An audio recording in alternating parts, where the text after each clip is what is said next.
السلام علیکم ورحمۃ اللہ وبرکاتہ۔ بسم اللہ الرحمن الرحیم۔ شروع اللہ کے نام سے جو بڑا مہربان نہایت رحم کرنے والا ہے۔ آج کی ویڈیو کے اندر نکاح کا طریقہ اور شادی کا طریقہ اور نکاح کے سنت اعمال ان کا تذکرہ کیا جائے گا۔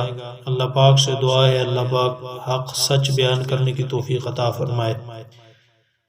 نکاح سے متعلق چند امور توجہ طلب ہیں۔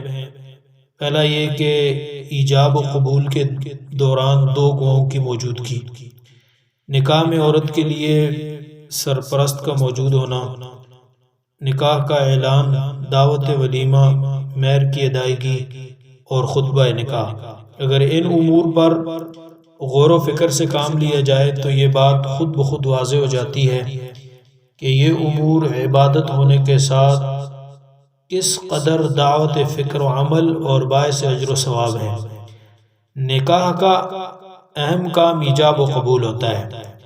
ایجاب سے مراد ہے کہ ایک فریق یعنی دولہے کی طرف سے نکاح کے معاملے میں پیشکش، اور قبول سے مراد ہے دوسرے فریق یعنی دلہن کی طرف سے اس پیشکش پر رضامندی۔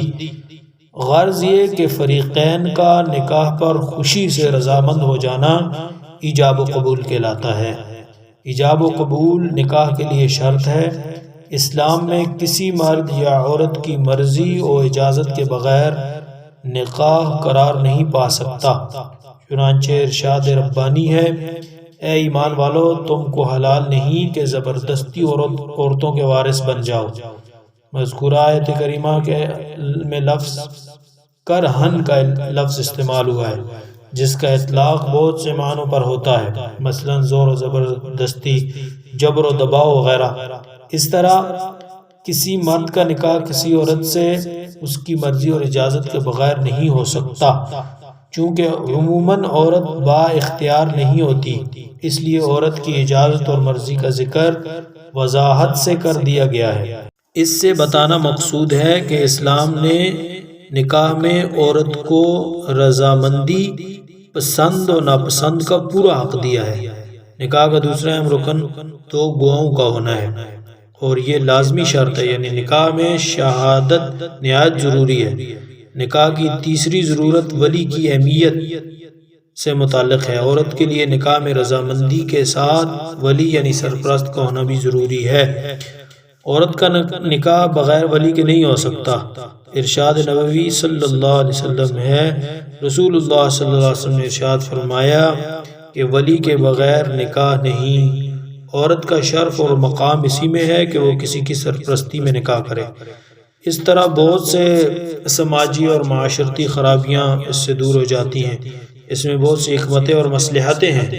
اگرچہ نکاح کرنے یا نہ کرنے کا اختیار پورا عورت کو حاصل ہے، لیکن وہ ولی کی موجودگی اور رائے کے بغیر نکاح نہیں کر سکتی۔ اعلان نکاح بھی یکساں اہم ہے۔ اسلام نے نکاح میں اعلان و تشہیر کی تعلیم دی ہے۔ نکاح کا اعلان کرنا اور مسجد میں نکاح کرنا سنت ہے۔ ارشاد نبوی صلی اللہ علیہ وسلم ہے کہ نکاح کا اعلان کرو اور مسجدوں میں نکاح کیا کرو۔ اس کا بنیادی مقصد نکاح کو عام کرنا اور نسب کو ثابت کرنا ہے۔ نکاح کے بعد ولیمہ مسنون ہے۔ دولہا اپنی شادی کی خوشی اور شادمانی کے موقع پر جو دعوت دیتا ہے اسے ولیمہ کہا جاتا ہے، اور ولیمہ سنت ہے۔ ولیمہ شوہر کے ذمہ ہے، اور دعوت ولیمہ نکاح کے بعد ہے۔ حضور نبی کریم صلی اللہ علیہ وسلم کے عمل سے ثابت ہے کہ انہوں نے ولیمہ نکاح کے دوسرے دن بھی کیا ہے۔ حضور نبی کریم صلی اللہ علیہ وسلم نے فرمایا، ولیمہ کرو اگرچہ بکری کا ہی کیوں نہ ہو۔ لہذا نکاح کے دوسرے یا تیسرے دن ولیمہ کرنا مناسب اور سنت ہے۔ چاروں فقہی مسالک میں ولیمے کا مستحب وقت عقد کے بعد ہے، یعنی جب عقد ہو جائے اس کے بعد۔ ولیمہ اپنی حیثیت کے مطابق کیا جا سکتا ہے۔ قرض، تکلف، اسراف اور نمائش سے اجتناب ضروری ہے۔ ولیمے کی دعوت میں اقارب، احباب، دوست اور دیگر لوگوں کو بلانے کی گنجائش ہے۔ اپنی مالی استطاعت اور حیثیت سے بڑھ کر خرچ کرنا خلاف شریعت ہے۔ اللہ تبارک و تعالیٰ سے دعا ہے اللہ پاک سب کو سنت کے مطابق نکاح کرنے کی توفیق عطا فرمائیں۔ وآخر دعوانا ان الحمد للہ رب العالمین۔